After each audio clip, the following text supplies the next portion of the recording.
Looks like we're live. Let me know if you can't hear me, because one time I did a live and no one could hear me. Okay, so let's start off with getting high off life with each other. Let's take 3 deep breaths in, and as we exhale, let's exhale self-doubt. Breathe in. Out.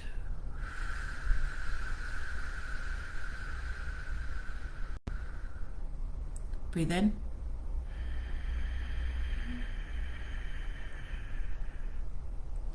Out.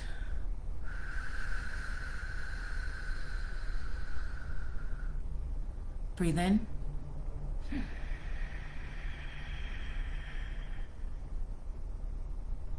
Out.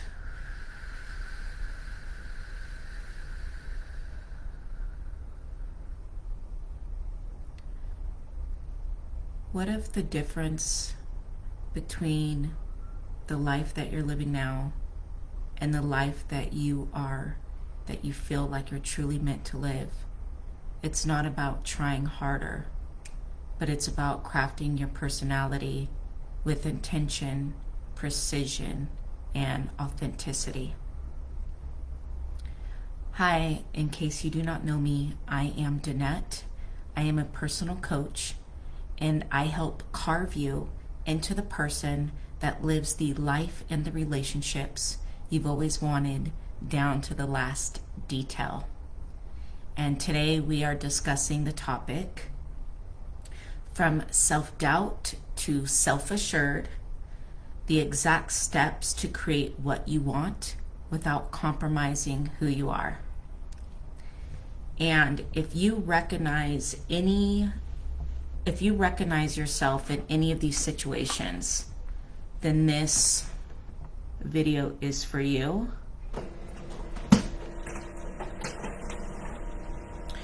If you are someone who feels scattered, uncertain, and overwhelmed, but you want to create a life that feels stable and fulfilling, maybe you say something like this: how can I create a life that feels stable and fulfilling?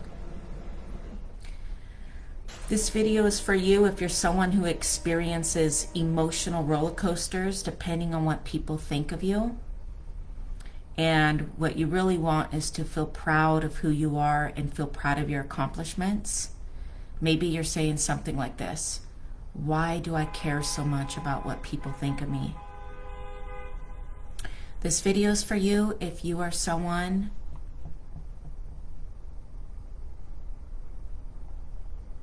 hold on, I'm getting a notification here that the quality of the video might not be that good.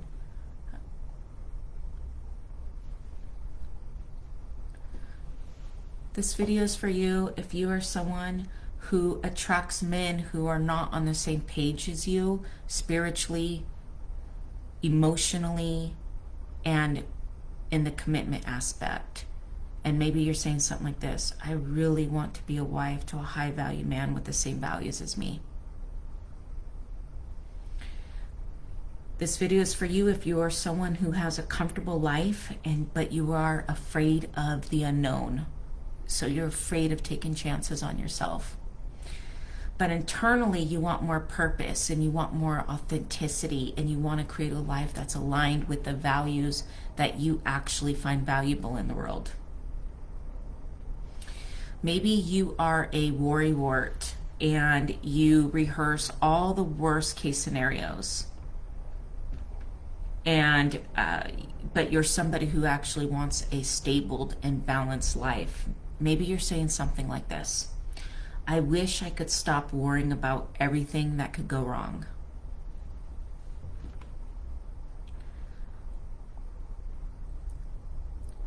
Even if I did not list your exact situation, listen to this story. I'm going to give you a story full of wisdom about my dog, Akal. And you'll know in your heart if this message is for you. So typically, all these situations that I explained and these problems that all of us go through, typically what typically the what people normally do to solve these problems or to address these problems is stuff like this. They make to-do lists if they feel scattered. They try to control everything harder. They follow every productivity hack. They seek validation outside of themselves to make sure they're on track or make sure they're doing a good job. They people please. They read self-help books. They are trying to be perfect at everything. They lower their standards if they're not meeting the right guys. They follow dating rules to meet the right men. They settle out of fear.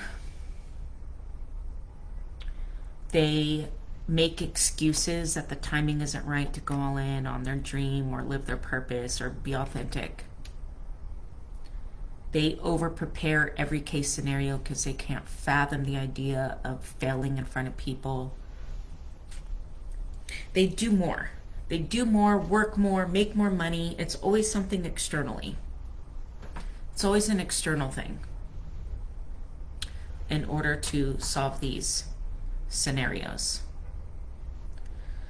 So instead of these common beliefs or common actions that people take, I want to tell you a story about my dog Akal and the toys he finds. And that way you could extract the wisdom from the story. The story sums it up, the 12 steps. But this is not trendy. This is not something that is going to be a quick fix or band-aid solution. Like, I'm not going to say A, B, C, D. This is more of a different perspective so that you'll know within your heart if it applies to you and if it feels good to you. These are also the same steps that I manifested the perfect husband for me down to his date of birth, profession, and ethnicity. I manifested different homes that we wanted to live in at different times in our life. This is the same step that manifested even my dog Akal, who I'm going to be talking about today. And it manifested this view right behind me that you see right now. So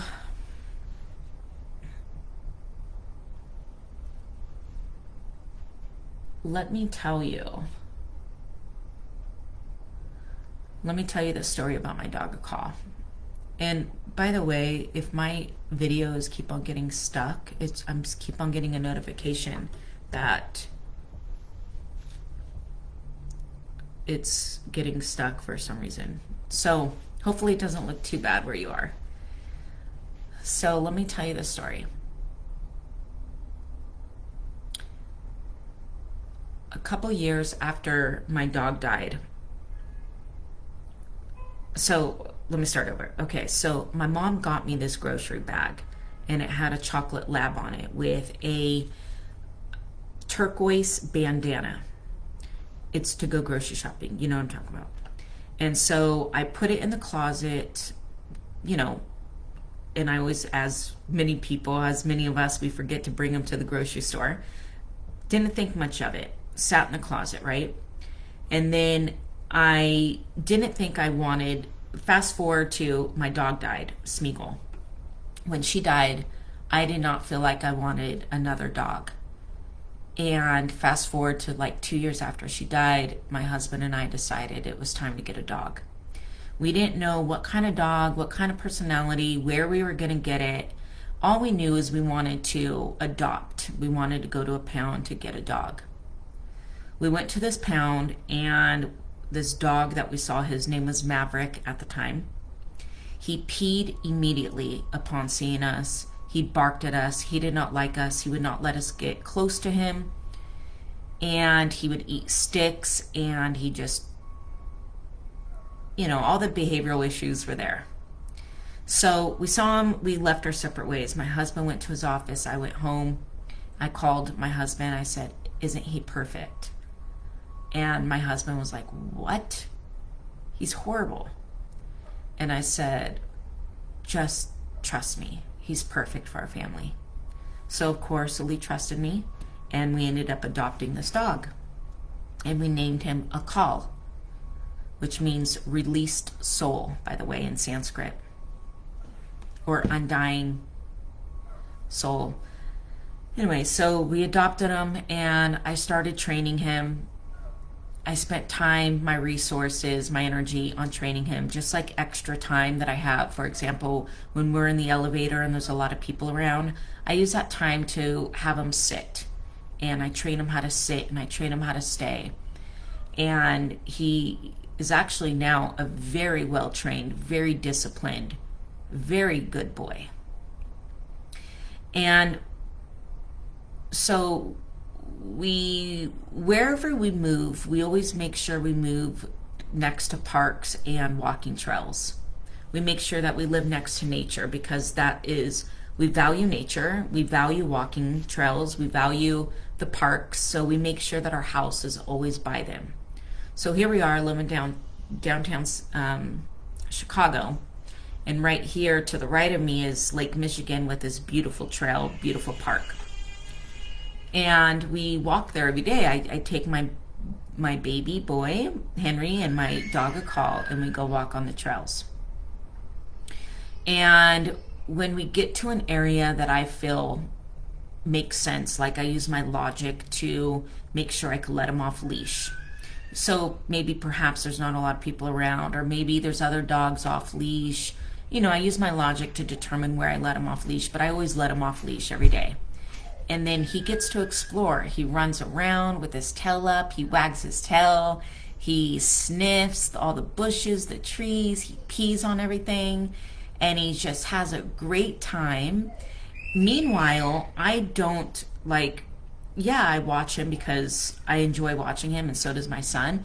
But meanwhile, me and my son are also enjoying ourselves. Like, we sing, sometimes we run, sometimes we watch a call, sometimes we throw sticks for a call, but we're all just having a really good time, and my husband included when he joins us. And I just let him free, and I'm not worried about much, honestly. I'm enjoying my time, and I'm letting Akal enjoy his time. But what's really unique and cool about this is often, not every time, but so often, my dog finds balls. And he always as soon as he finds a new ball, he brings them up to me. And he's so excited and so proud, and he wags his tail, and he comes up with this new ball. And these balls are not anywhere to be found. I don't typically see them. He gets them, I don't even know where, because you don't see them. They're not just laying out. And so he has probably collected over 50 balls at this point, along with toys, but it's the balls that we keep. And so we came up with this rule that if the ball costs less than $10, if the ball is $10 or less, then we leave it at the park. If the ball costs more than $10, then we get to take it home, and it goes to his collection. And it's just it feels so abundant when he brings me a new ball, because I feel like my dog finances his own toys. It also feels so magical because I don't ever see these balls. I don't expect them. And then all of a sudden he comes with this really nice, good ball. And then it gives us another resource to play with. And then we play fetch, and it's this whole thing. And it feels like a very magical moment. And we leave with gratitude, because it's my dog bought his own toy. He has a new ball. And we leave that park with so much gratitude. So that is the story about my dog that I wanted to share. And the reason why I wanted to share this, because this story, if you extract the process that had to happen for this type of magic to happen in my life, for me to enjoy such a beautiful moment with my dog financing his own toys. There was 12 steps in this process that had to happen in order for this scenario to happen. And so I want us to extract those 12 steps, because this is not just about your dog financing their own toys.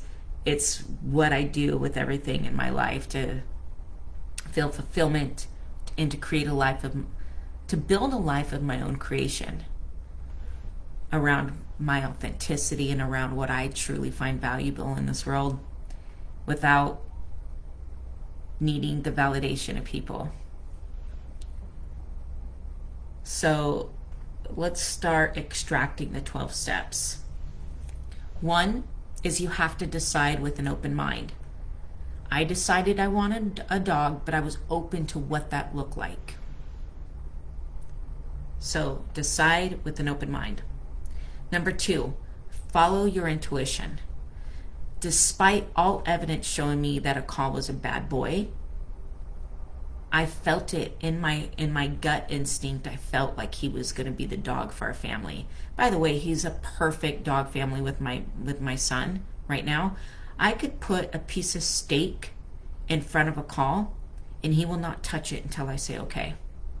My 1-year-old son could pull on his ears, his tails, and his whiskers. I try to stop him, obviously, but Akal does not do anything. He does not hurt my son in return.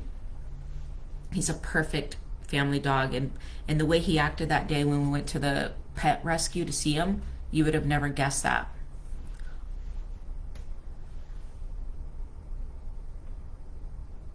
So follow your intuition is number 2. Hi, Crystal. Thank you for being here with me, and I'm so glad this is what you need. Ask me any questions if you're not sure about something, because I really want you to be able to walk away with wisdom from this.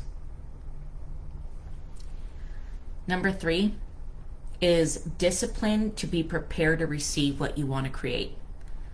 I would not be able to let him off leash if I didn't do the discipline and the training that I did with Akal beforehand. And it doesn't have to be like this big ordeal. It's like I said, just in the elevator, I teach him how to sit. It reminds me of that quote, preparation creates, that quote is, luck is what happens when preparation meets success. Step number 4 that we got from this dog story is surround yourself with your values. So for my family, nature is important to us. So what do? We make sure wherever we live, we are surrounded by nature. If I didn't do that, the chances of him finding over 50 balls and my dog being able to finance his own balls are very slim. So you have to surround your environment around what you truly find valuable. Number 5 is break the rules. Letting Akal off leash is breaking society's rules. But I still do it because it's what I believe my family needs. It's what I believe my dog needs, and it's what brings me happiness, and it's aligned with what I value. So I'm willing to break the rules for it. Number 6, do what you value even if people don't like it. So essentially this is like, do what you have to do regardless of the judgment. And I know this is so hard if you seek validation, but it's definitely doable no matter how long you've been seeking validation for. Okay? So for example, in this story, I was okay with people judging me with my dog being off leash, and believe me, I get judged all the time. I get these side-eyed, I get looked at by angry people. People even tell me stuff. I've even been cussed out before because my dog is off leash. So you have to be willing to be okay with people judging you if you want to create a life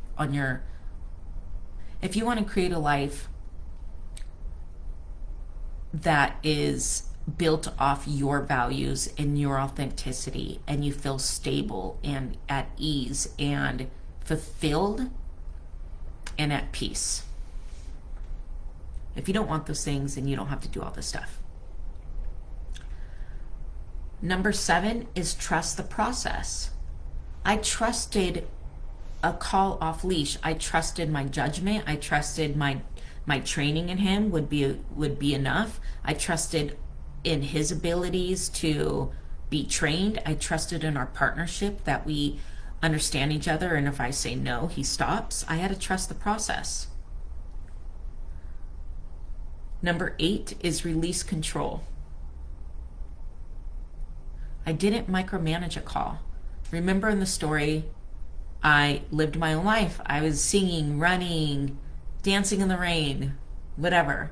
I didn't micromanage him. He was able to do whatever he wanted. So I had to release control of like, oh my God, what's going to happen? Number 9 is enjoy the process. I kind of already said that with release control. Release control is I didn't micromanage. I let him roam, explore, and follow his instincts. Whereas, like, enjoy the process, I enjoyed the moment, connecting with nature, connecting with my son. Number 10, be open to receive. When a call brought me back those toys, I was open to receive abundance in all forms. I was open to the idea that my dog finances his own toys. I was open to living a life that people typically don't live. I was open to receive magic in just an everyday gesture like walking in the park with my dog.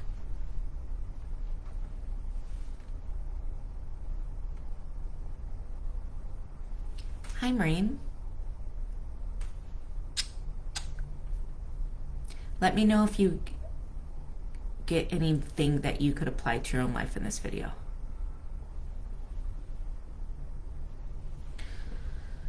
And then number 11 is grateful. I feel grateful leaving that park. I feel grateful to the park. I feel grateful to a call being able to retrieve those balls. I feel grateful that my dog gets to finance his own toys. I leave in a state of gratitude. It might not be like whatever. It might not even be something big to anybody else, but to me, it's huge. The fact that my dog, my cool dog, finances his own toys is just so cool to me. So I leave with gratitude. And then the final step that we could extract from that story about my dog call is repeat. These steps is something you could repeat either if you are in one of those scenarios that I mentioned in the beginning of the video, or if you find yourself in a different scenario, but these steps feel true to you, you could repeat this process with almost anything. I've done it now with houses, husband, I should say, and it works every time. I'm doing it with my business, and I'm able to help other people. I'm able to make an impact on other people through following these steps. But do you notice that the very first step of this, in order to create the life that you actually want and the relationships you actually want, if you remember, the very first step was decide. And that is the challenging part for so many people. And it makes sense because it's like, well, is this good for my family? Is this good for my looks? Is this, I don't know, like, what would they think about this? What would Mr. Jones think of that? It's really hard to decide. And so